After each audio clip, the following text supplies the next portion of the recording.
Hi guys. So if you or you know anybody who's experienced, who has had a negative experience health-wise from either a medical practitioner or a health practitioner or an institution like a hospital or a doctor's office or anything of that sort, right? So if you know anybody that has had a negative experience, for example, um, you know, you hear stories of mothers that give birth at a hospital and an instrument or a piece of gauze or something of that sort is left within in their womb and it's only found later and they experience complications and their quality of life goes down and their health deteriorates and it impacts their life in such a negative way.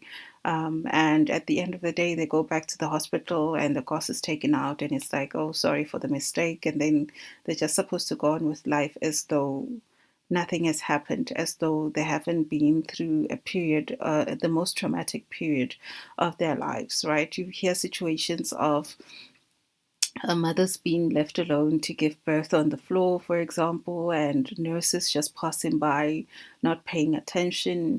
If you had situations where you went to, for example, a private hospital, and other patients were prioritized ahead of you for whatever reason, right? For whatever discriminatory reason that happened, and that led to adverse effects on you and your health, those kinds of situations. And it could be you or it could be a loved one, right? We have to come to a point where we don't just sit back and accept situations the way they are.